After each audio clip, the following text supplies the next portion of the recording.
Welcome back again in the future nurse 24 YouTube channel. আজকে আমি তোমাদের জানাবো যে কী ডকুমেন্টস যেটা গ্রেড 2 নার্সিং রিক্রুটমেন্ট 2025 পাবলিশড হয়েছে গতকাল। অনলাইন অ্যাপ্লিকেশন শুরু হয়ে গেছে, অর্থাৎ অনলাইন ফর্ম ফিল আপ শুরু হয়ে গেছে। সেটার ভিডিও আমি তোমাদের দিয়ে দিয়েছি অলরেডি, এবং অনেকে অ্যাপ্লাই করা হয়তো শুরু করে দিয়েছে, ওই জন্য সার্ভারের কিছু প্রবলেম হতে পারে। এবার এটা অনগোয়িং চলবে এখন, এবং সেটা চলবে কিন্তু আপাতত 3 সেপ্টেম্বর 2025 পর্যন্ত। কোনো এক্সটেনশনও নেই, কোনো ভ্যাকেন্সি ইনক্রিজ হবে কিনা সেসবও কোনো গল্প নেই। এবারে দেখো কি ডকুমেন্টস তোমার যখন অ্যাপ্লিকেশন তুমি করতে যাবে, কি ডকুমেন্টস রাখবে সাথে। হয়তো সবাই সব কিছু নিয়ে যাচ্ছে, আর দেখা গেল এখানে ফোন থেকে করাটা একটু তোমরা অ্যাভয়েড করবে। যদি সবচেয়ে ভালো হয় সাইবার ক্যাফে গিয়ে এটা করো। এটা একটা খুবই সিম্পল একটা অ্যাপ্লিকেশন প্রসেস, কিন্তু সেখানে কিন্তু খুবই ভালো করে ঠান্ডা মাথায় করবে, এটা একটা ব্যাপার। তো প্রথমে দেখো এটা করতে গেলে যা যা ফেস করবে, মানে যা যা ডকুমেন্টস লাগবে। 1 নম্বরে হচ্ছে আধার কার্ড বা ভোটার আইডি। এটা কিসের জন্য? ফর অ্যাড্রেস প্রুফ, ঠিক আছে, অ্যাড্রেস প্রুফের জন্য এটা দরকার।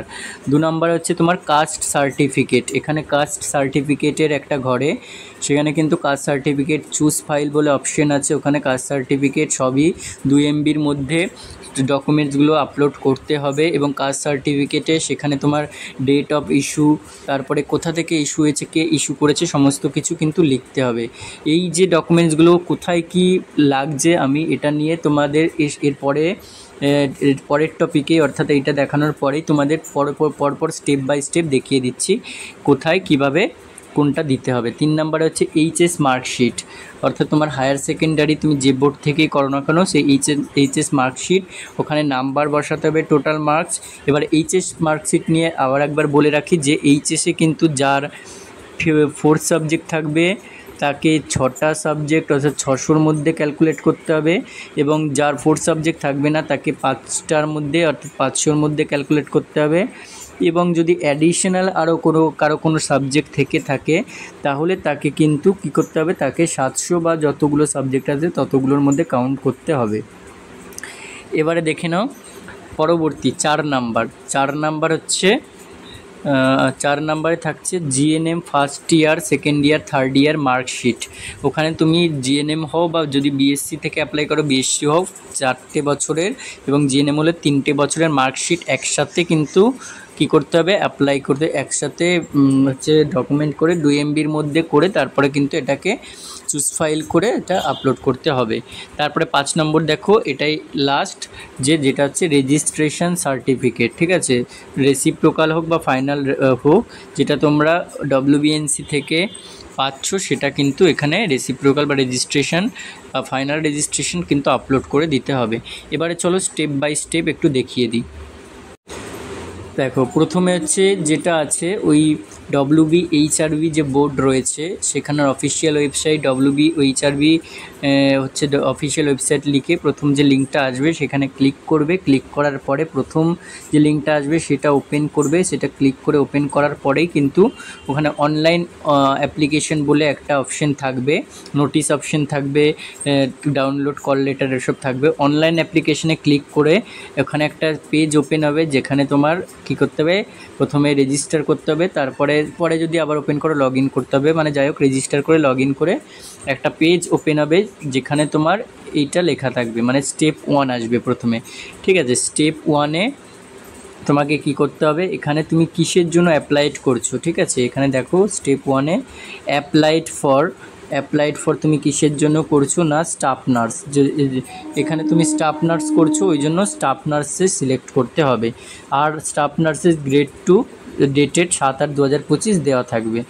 এরপরে 2 নম্বর, এরপরে কি থাকবে, ফুল নেম। এখানে তোমার ফুল নেম দিতে হবে, এখানে মোবাইল নাম্বার দিতে হবে, ভ্যালিড মোবাইল নাম্বার দেবে।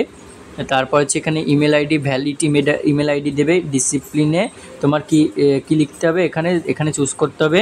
এখানে অপশন থাকবে GNM মেল, GNM ফিমেল, বা BSc ঠিক আছে, এটা যেহেতু আমরা জিএনএম ক্যাটাগরি সিলেক্ট করেছি আগে থেকেই, তাই জন্য এখানে জিএনএম মেল আর ফিমেল দেখাবে। পোস্ট বেসিক হলে পোস্ট বেসিকের জন্য আগে এই যে অ্যাপ্লাইড ফর এখানে আলাদাভাবে পোস্ট বেসিক বা বেসিক বিএসসি সিলেক্ট করে নিতে হবে, তাহলে এখানে সেই মতো অপশন দেখাবে। এটা গেল তোমার স্টেপ 1-এ। এরপরে স্টেপ 1 প্রসিড হওয়ার পর স্টেপ 2 দেখো। স্টেপ 2-তে হচ্ছে কি লাগছে, তাহলে স্টেপ 1-এ তোমার ওখানে কোনো ডকুমেন্টস লাগছে না, তুমি পার্সোনাল ডকুমেন্টসগুলো ফিল আপ করতে পারছো সেখানে। এরপরে দেখে নাও স্টেপ 2-তে হচ্ছে যেই স্টেপ 1 ফিল আপ হয়ে গেল, এরপরে স্টেপ 2-তে এরকম একটা সার্ভে পেজ খুলবে, যেখানে তোমার ফাদার্স নেম প্রথমে অপশন আসবে, ফাদার্স নেম এখানে লিখতে হবে। ঠিক আছে, মাদার্স নেম আসবে, মাদার্স নেম লিখবে। জেন্ডার এখান থেকে সিলেক্ট করা অটোমেটিক্যালি হয়ে যাবে, যদি আমরা জিএনএম মেল করি মেল হয়ে আসবে, জিএনএম ফিমেল করলে ফিমেল হয়ে আসবে। Marital status single, married, widow, divorce, separated একটা চুজ করবে, যেটা তুমি আছো যেরকম ওয়াইজ। তারপরে পরবর্তী এই যে পেজ এখানে কি কি লিখতে হবে দেখে নাও। এখানে তোমার প্রেজেন্ট অ্যাড্রেসে কিন্তু প্রথমে স্টেট আছে, ওয়েস্ট বেঙ্গল লিখবে সবাই। ডিস্ট্রিক্ট কোন ডিস্ট্রিক্ট থেকে বিলং করো সেটা, পূর্ব, পশ্চিম, উত্তর, দক্ষিণ যাই থাকুক মেনশন করবে। সাব ডিভিশন কি মেনশন করবে, মিউনিসিপ্যালিটি নাকি ব্লকে থাকছো সেটা মেনশন করবে। তারপরে এখানে যদি মিউনিসিপ্যালিটিতে থাকো সেটার কোন মিউনিসিপ্যালিটির নাম লিখতে হবে, ব্লকে থাকলে কোন ব্লক নাম লিখতে হবে। পুলিশ স্টেশন আছে, তারপর হচ্ছে ওয়ার্ড আর জিপি দেখো কি আছে। তারপরে তোমার থাকছে ভিলেজ, পাড়া, এইসব সমস্ত কিছু থাকছে। দেখো ভিলেজ পাড়ার মধ্যে কি কি আমি দেখিয়ে দিচ্ছি। ভিলেজ, পাড়া, হাউস নাম, রোড, এখানে ভিলেজ যদি ভিলেজের নাম দিয়ে দেবে, পোস্ট অফিস দিয়ে দেবে, পিনকোড দিয়ে দেবে, অর্থাৎ এখানে তোমার প্রেজেন্ট অ্যাড্রেস কিন্তু এখানে কি আছে দিতে হচ্ছে। এরপরে প্রেজেন্ট অ্যাড্রেস দেখো, এখানে অনেকে আমাকে কোয়ারি করেছে, এখানেই কোয়ারিটা আমি মিটিয়ে দিচ্ছি, যে বলেছিল রেসিডেন্সিয়াল সার্টিফিকেট লাগছে কিনা। এখানে কিন্তু দেখতে পাবে এই তিনটে যে চুজ ফাইল ছাড়া এখানে রেসিডেন্সিয়াল সার্টিফিকেট কোথাও কিন্তু আপলোড করতে বলেনি। ঠিক আছে, এইটা গেল প্রেজেন্ট অ্যাড্রেস। এবার যদি তোমার পার্মানেন্ট অ্যাড্রেস সেম হয় তাহলে এখানে টিক করে দিতে হবে, টিক মার্ক করে দিয়ে লিখে দিতে হবে permanent address is same as present address. Okay, এরপরে অ্যাড্রেস প্রুফ হিসেবে তোমার কি লাগছে এখানে দেখে নাও। অ্যাড্রেস প্রুফ হিসেবে কিন্তু এখানে তোমার একটা ডকুমেন্ট দিতে হচ্ছে, সেটা কি দেবে সেটা দিতে পারো, আমি একটু আগেই প্রথমে দেখিয়ে দিয়েছি। হয় তোমার আধার দিতে পারো, আর না হলে কিন্তু ভোটার, প্যান এসব দিতে পারো। ঠিক আছে, ভোটার দিতে পারো, এগুলো তোমার চয়েস, তুমি কি দিচ্ছ। আধারটাই সবাই প্রেফার করে, এটা দিতে হবে। দেখো file format should be in PNG আর JPEG PDF format, maximum file size 2 MB, যত কিছু আছে সবই ম্যাক্সিমাম 2 MBর মধ্যে দিতে হবে। এরপরে দেখো এইটা একটা অপশন রয়েছে ফটো আপলোড, তোমার রিসেন্ট একটা পাসপোর্ট সাইজ ফটো দেবে, সেটা চুজ ফাইল করে সেটাকেও 2 MB সাইজের মধ্যে কিন্তু পিডিএফ করে রেখে দিতে হবে। আর এদিকে রয়েছে সিগনেচার আপলোড। ঠিক আছে, সিগনেচার আপলোডেও তোমার সিগনেচার করবে, সেটা 2 MBর মধ্যে রেখে দিয়ে এখানে চুজ ফাইলে, এগুলো সব আগে থেকে রেডি করে যদি নিয়ে যেতে পারো ভালো, তাহলে একবারে ওখানে গিয়ে সাইবার ক্যাফে সেগুলো খুঁজে আর বার করতে হবে না। এরপরে দেখো স্টেপ 3, আগেরটা গেল স্টেপ 2, এবারে হচ্ছে আমার স্টেপ 3। স্টেপ 3-তে এটা হচ্ছে স্টেপ 3, স্টেপ 2 যেই হয়ে গেল আর স্টেপ 1 যেই হয়ে গেল, স্টেপ 2 যেই হয়ে গেল, স্টেপ 3 এবারে ওপেন হবে। এখানে তোমাকে কি এই পেজটা পুরোপুরি কাস্ট সার্টিফিকেট নিয়ে। দেখো কাস্টে রয়েছে, তুমি কোন কাস্ট এখান থেকে সিলেক্ট করবে, সিলেক্ট করে যেমন ওবিসি বি যেই কাস্টই হোক না কেন এখান থেকে সিলেক্ট করবে। সিলেক্ট করার পরে তোমার এখানে কি চলে আসছে দেখো, সিলেক্ট করার পরে এখানে কাস্ট চলে আসছে, এর তরফদার ছিল সার্টিফিকেট নং একটা চলে আসবে। ঠিক আছে, সার্টিফিকেট নংটা তোমাকে এখানে চলে আসবে বা দিতে হবে। ইস্যুড বাই ডেট, এখানে কবে ইস্যু হয়েছিল ডেটটা দিতে হবে। পিডাব্লিউডি আছে কিনা লিখতে হবে, এসসি পিডাব্লিউডি আছে কিনা এগুলো দেখতে হবে। ইস্যুড বাই হুম, এবার কে ইস্যু করেছে সেটা লিখতে হবে, মানে কোথা থেকে ইস্যু করা হয়েছে। আর ডকুমেন্ট আপলোড, এখানে কিন্তু তোমাকে ওটা কিন্তু এটা কী করতে হবে, 2 MBর মধ্যে এখানেও তোমাকে কাস্ট সার্টিফিকেটটা এখানে আপলোড করতে হবে। তাহলে এতক্ষণ পর্যন্ত ফটো আপলোড হলো, কাস্ট সার্টিফিকেট আপলোড হলো, অ্যাড্রেস প্রুফ আপলোড হলো এবং তোমার সিগনেচার আপলোড হলো। ঠিক আছে, এরপরে চলে আসি স্টেপ নাম্বার 4টাই কিন্তু এখানে লাস্ট, আর কোনো স্টেপ নেই। এরপরে স্টেপ নাম্বার 1 যেই হয়ে গেল, তারপরে 2 হয়ে গেলে 3, এরপরে স্টেপ নাম্বার 4। স্টেপ নাম্বার 4-এ কি না, এসেনশিয়াল কোয়ালিফিকেশান। এখানে তোমার কোয়ালিফিকেশানগুলোকে তোমাকে আপলোড করতে হবে। প্রথমে দেখো এক্সামিনেশন নেম কলাম রয়েছে, বোর্ড আর কাউন্সিল আর ইউনিভার্সিটি জার্নাল, স্টেট নেম এবং মার্কস অবটেন। তারপরে এদিকে আরও কলাম রয়েছে, এটা আসেনি। ফুল মার্কস আছে, ফুল মার্কসের সাথে তোমার এক্সট্রা অ্যাটেম্পট আছে কিনা বা অ্যাটেম্পট নেই কিনা সেখানে সব ফিল আপ করতে হবে। তারপরে একটা চুজ ফাইল বলে অপশান থাকবে, লাস্টে চুজ ফাইল আছে, সেখানে ফাইল চুজ করতে হবে। এখানে প্রথমত দেখো প্রথমেই রয়েছে হায়ার সেকেন্ডারি এক্সামিনেশান, ঠিক আছে। হায়ার সেকেন্ডারি তুমি কোন বোর্ড থেকে করেছো এখানে নাম এন্ট্রি করতে হবে। স্টেট নেম অবশ্য ওয়েস্ট বেঙ্গল থেকে যদি করো WBCHSC হবে এবং সেটা ওয়েস্ট বেঙ্গল হবে। এখানে ফুল মার্কসটা আগে দেবে। যদি কারো, এখানে আবার বলে রাখি, যদি কারো হায়ার সেকেন্ডারিতে 6টা সাবজেক্ট থাকে 600 ফুল মার্কস দেবে এখানে, অর্থাৎ এখানে 600 দেবে। যদি কারো 5টা থাকে 500 দেবে। যদি কারো 6-এর বেশি থাকে তাহলে 7 থাকলে 700, 8 থাকলে 800, সেই সংখ্যক দেবে। এবং তার মধ্যে তুমি কত পেয়েছো, সাপোজ ধরো কারো 6টা আছে 600-র মধ্যে সে পেয়েছে 474, তাহলে এখানে 474 বসাতে হবে। বসিয়ে অটোমেটিক্যালি এখানে পার্সেন্টেজের ঘর আছে, এখানে পার্সেন্টেজের ঘর থাকবে, সে পার্সেন্টেজ অটোমেটিক্যালি নিয়ে নেবে। তারপরে যদি অ্যাডিশনাল সাবজেক্ট থাকে বা ইকুইভ্যালেন্ট কোনো সাবজেক্ট থাকে সেটা লিখতে হবে ওখানে, যদি না থাকে নট অ্যাপ্লিকেবল লিখতে হবে।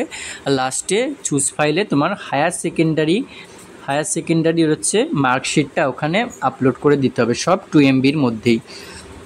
এবারে দেখো পরবর্তী রয়েছে কি না, general nursing and midwifery. General nursing and মিডওয়াইফারিতে তোমার কি করতে হবে, এখানে হচ্ছে তোমার এন্টার নেম, অর্থাৎ কোন বোর্ড থেকে, WBNC বোর্ড থেকে, ঠিক আছে। তারপরে তোমার এখানে স্টেট নেম সিলেক্ট করতে হবে।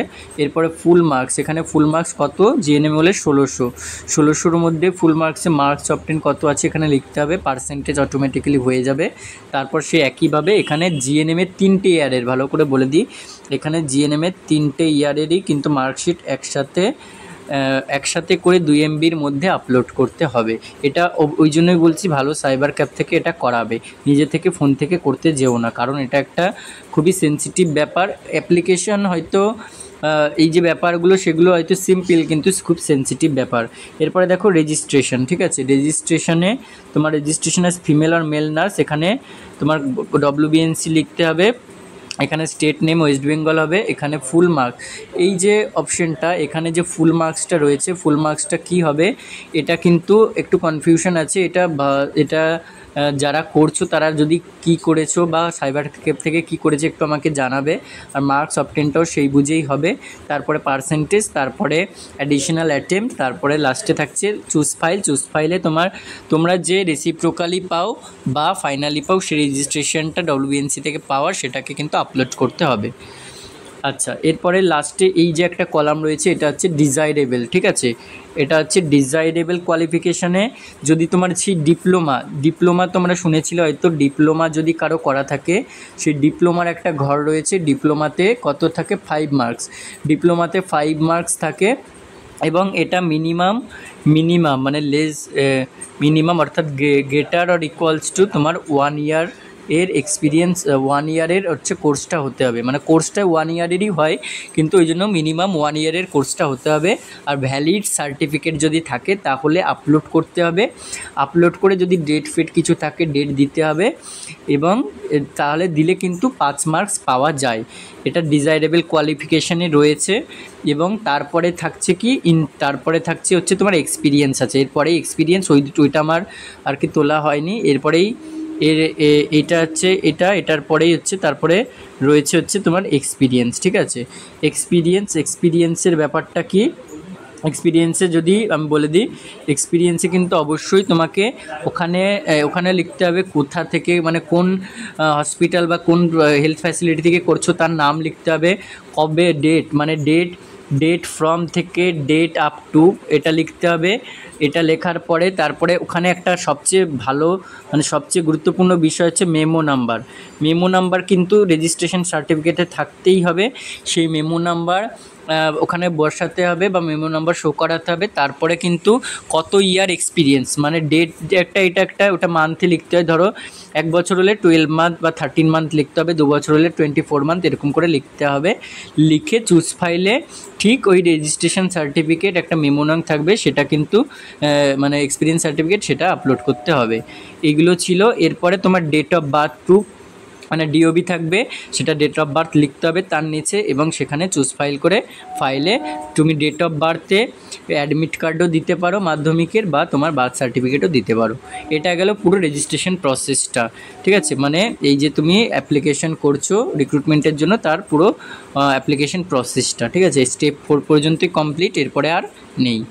তাহলে আশা করি পরপর স্টেপ ওয়াইজ আমি বলতে পারলাম, এবং কী কী ডকুমেন্টস লাগবে সেটাও বলতে পারলাম। আর একবার বলে দিই যে ধরো ম্যারেজের ক্ষেত্রে অনেকে বলবে যে আমার নাম চেঞ্জ, আমার অ্যাড্রেস চেঞ্জ, তার জন্য তোমরা একটা কোডের এফিডেভিট করে রাখতে পারো, বা ম্যারেজ সার্টিফিকেটটা দেখাতে পারো প্রুফ হিসেবে। আর অনেকের হয়, যেমন আমারই একটা মানে কোয়ারি আছে, যে ধরো কারোর মানে কোনো একটা ধরো এই যে কোয়ালিফিকেশানে এইচএসএ হোক, জিএনএমএ হোক বা রেজিস্ট্রেশনে হোক, কোনো স্পেলিং মিস্টেক থাকতেই পারে। তার ক্ষেত্রেও একটা এভিডেভিট তুমি কোর্ট থেকে সেই সাপেক্ষে বার করে রাখবে, ঠিক আছে। এরকম হলে তবু এভিডেভিটে কী হয়, একটা প্রুফ হিসেবে তোমাকে পরে ওরা টাইম দেয় প্রুফ হিসেবে, যে এটা দেখাবে, কিন্তু এটা দেখালে আর কি একটা নির্দিষ্ট টাইম দেয়। ওইটা আগে থেকে করে রাখলে কি হয়, ওটা সুবিধা হবে তোমার ক্ষেত্রে। তাহলে আশা করি ভিডিওটা বুঝতে পারলে, আর অবশ্যই শেয়ার করে দেবে ভিডিওটা যদি বুঝতে পারো, আর লাইক সাবস্ক্রাইব করে দেবে।